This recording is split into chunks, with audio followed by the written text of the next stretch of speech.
환경보건을 위한 분자독성학 원론, 바이오 트랜스포메이션을 다루고 있습니다.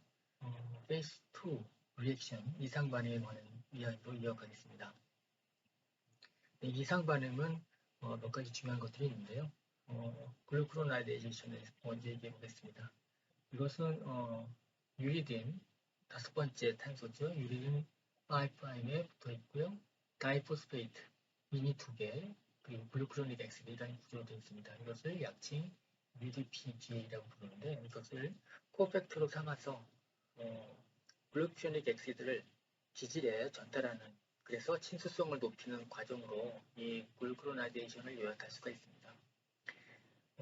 이때 그 대상이 되는 기질은 호르몬부터 외부 화학물질까지 다양합니다. 그리고 여기 보신다면은 그 기질의 그 하이족실기에 있는 산소에 글루크로나이드를 붙여주는 위치를 이 화살표로 표시하고 있습니다. 그리고 납톨 같은 경우에도 여기 있는 하이족실기에 붙어 있는 것을 볼 수가 있습니다. 또 아벤기에 그 N자리에 그래서 N 글루크로나이드라고 표시가 되어 있죠. 그리고 에스터의 하이족실기, 그리고 또 이건 카본메이트인데요. 카본메이트는 농약의 일종이죠. 그게 S자리.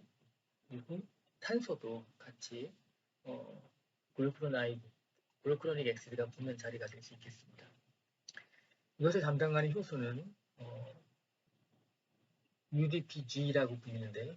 유리딘 다이포스페이트 글루크로노스 트랜스퍼레이즈입니다. 그러니까 UDP를 전달해주는 그런 엔자임이라고 볼 수 있는데요. 이 표에 나와 있는 것처럼 굉장히 다양한 그 종류들이 있습니다.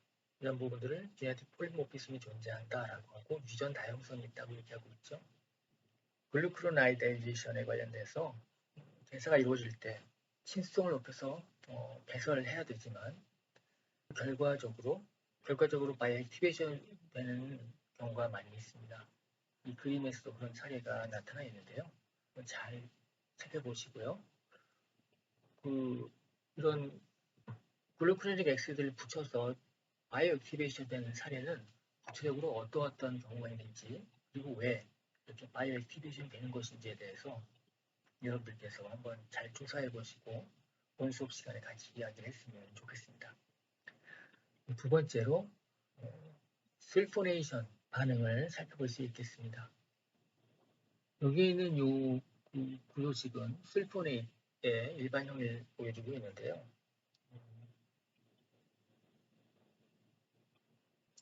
이 과정은 헵스라고 불리는, 나는 이 아데닌과 그리고 당이 붙어 있는 것을 아데노신이라고 하는데 3번 탄소에 인이 붙어 있습니다. 그래서 3포스포 아데노신이라고 부르고요. 그리고 5번 탄소에 포스포 설페이트가 붙어 있죠. 이 구조를 우리가 약칭 펩스라고 부릅니다. 이 펩스를 코팩터로 하고요. 그리고 끝에 붙어 있는 이 슬포네이트를 기질에 전달해서 친수성을 높이는 과정으로 이 반응을 요약할 수가 있겠습니다.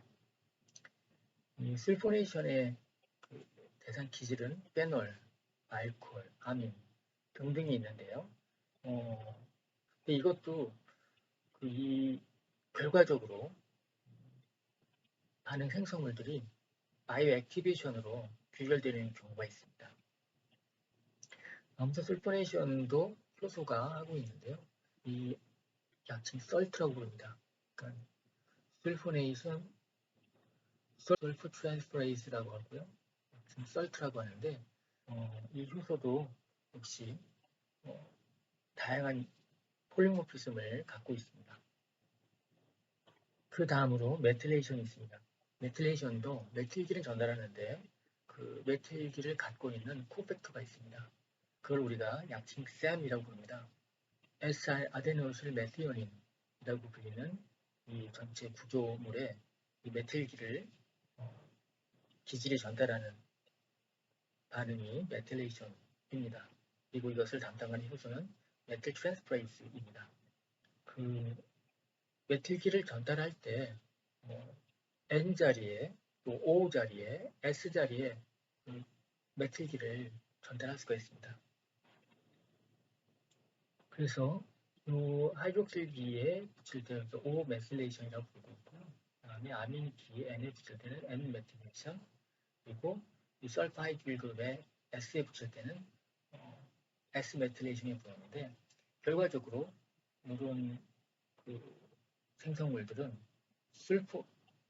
술폭사이드를 형성하게 되기 때문에 이렇게 설파이드 그룹의 메실레이션이라는 것들은 술폭사이드 전구물질을 만들어서 바이오 액티베이션 될 수 있다. 이렇게 이해하시면 되겠습니다. 메틀기가 붙으면은 친수성이 증가하는 것은 아닙니다. 아세틸레이션도 우리가 컨주게이션 반응의 하나로서 이상 반응 중에 하나인데, 아세틸레이션은 이 긴 구조물을 우리가 아세틸 코엔자임 A라고 부릅니다. 그 끝에 있는 이 빨갛게 표시한 부분, 여기 부분이 아세틸기입니다. 이 아세틸기를 기질에다 전달해 주는 것이죠. 역시 메틸기처럼 메틸레이션처럼 친수성이 높아지는 결과로 구별되지는 않습니다. 그 아세틸기를 전달하는 것들은 NAT라고 불리는 효소인데요. 이게 N 자리에 아세틸을 붙이기 때문에 N-아세틸 트랜스페이스라는 이름을 갖고 있고 약칭 NAT라고 부릅니다. 이 아세틸기는 상대적으로 좀 떨어지기 쉬운 특성을 갖고 있습니다. 그래서 결과적으로 아마이드가 형성될 수가 있습니다. 아마이드는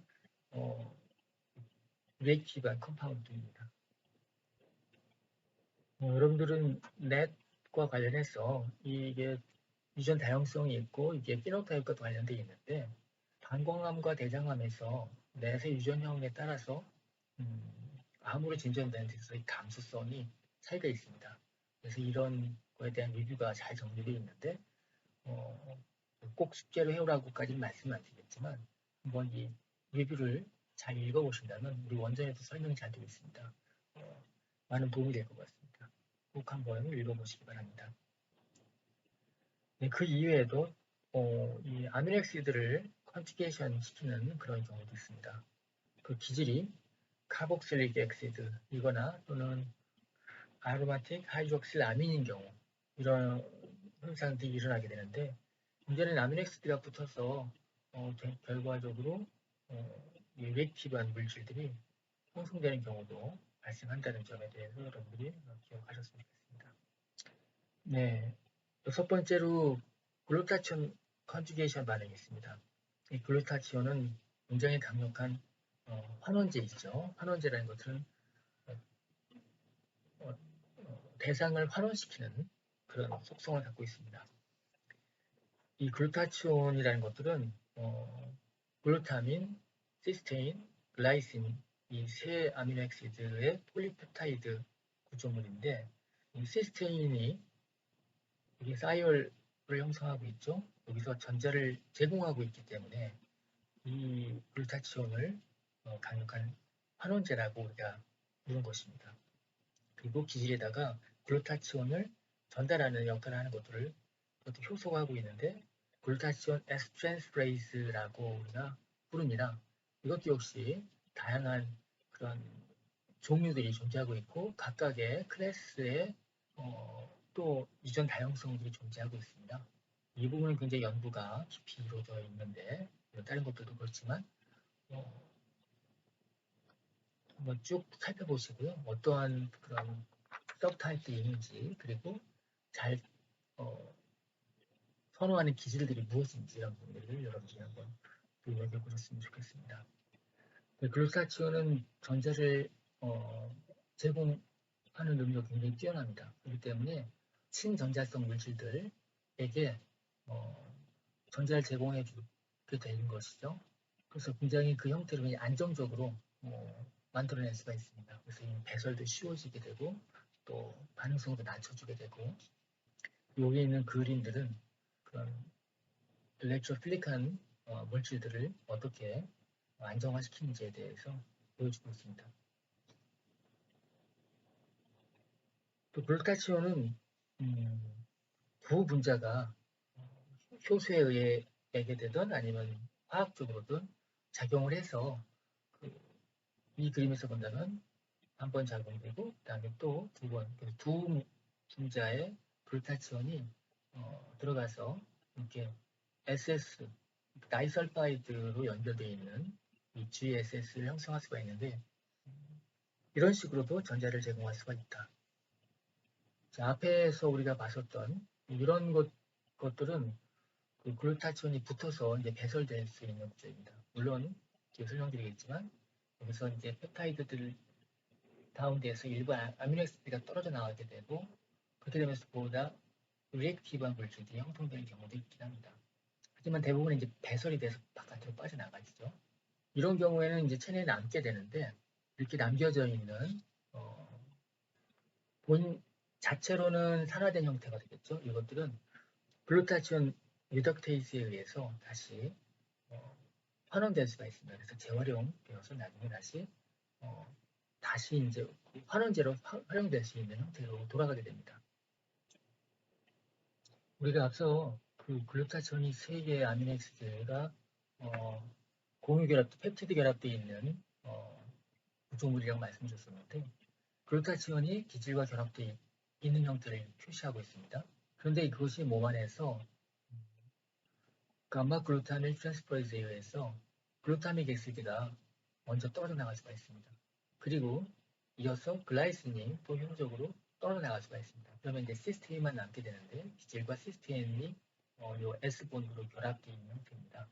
네, 이것이 이제 아스틸레이션이 되어서 여기 이제 아스틸기가 붙는 거겠죠.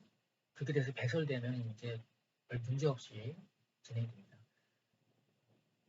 요 시스테인 잔기에 아스틸기가 붙어 있는 형태의 구조물을 우리가 멀캅슐릭 엑시드라고 부릅니다. 이것도 이제 안전하게 배설될 수 있고 독성도 크진 않습니다. 근데 이게 이렇게 배설돼 나가지 않고 요 결합이 끊어지게 되는 경우가 있습니다. 이런 경우에를 이런 반응을 담당하는 것이 베타라이리스라고 하는데 신장에 많이 있습니다. 이런 경우에는 리액티브한 다이올이 형성되어서 신장을 공격하는 경우가 있습니다. 그런 식으로 일어나는 것들을 가운데에서 트리클로로에틸렌의 대사는 산화적으로 이렇게 발생하는 경우도 있지만 이렇게 글루타치온에 의해서 이렇게 컨주게이션 반응으로 진행하는 경우가 있습니다.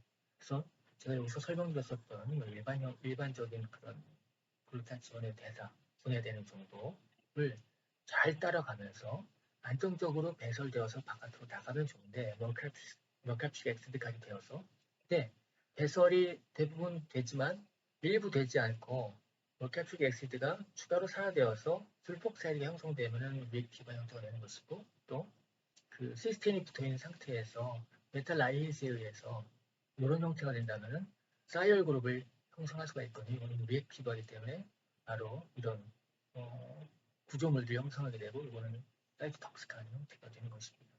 그래서 이것이 신장에서 발생할 경우에 신장 독성이 있고 우리가 트리클로레틸린이 신장 독성이 있다라고 하는 것들은 이런 기전 때문에 발생하는 것입니다. 트리클로레틸린은 또 단독성도 있죠. 또 이쪽의 대사는 간에서 많이 일어나고 여기서의 독성을 일으키는 쪽의 대사는 신장에서 일어나고 있습니다. 여러분들이 문헌을 찾아서 좀 살펴보신다면 글루타치온이 최종적으로 바이오액티베이션 되는 그런 반응으로 이어지는 경우도 살펴볼 수가 있습니다. 여러분들 한번 어떠한 경우가 다른 물질의 경우도 이런 사례를 만들어내는지 한번 잘 정리를 해보셨으면 좋겠습니다. 그리고 그 경우를 본 수업 시간에 한번 나눴으면 좋겠습니다. 이 슬라이드는 이 뒤에 몇 장 더 있는데요. 여러분들 참고하시라고 제가 몇 개 더 넣어놨습니다. 이것도 이제 우리가 본 수업 시간에 나눠볼 텐데요. 벤조의 파이렌이죠. 그 앞에서는 일상 반응에서 일어나는 일들에 관련된 부분을 했는데 그것이 이상 반응으로 빠져나가는 경우도 있다고 말씀드렸었죠. 어떤 것들이 여기에 적당한 이상 반응을 매개하는 효소일까 한번 앞에서 배웠던 것들을 잘 기획하셔서 살펴보시고 또 연구장 채워보신 다음에 본 수업에서 만났으면 좋겠습니다. 네, 그러면은 이상으로 바이오 트랜스포메이션 관련된 강의를 마치겠습니다. 감사합니다.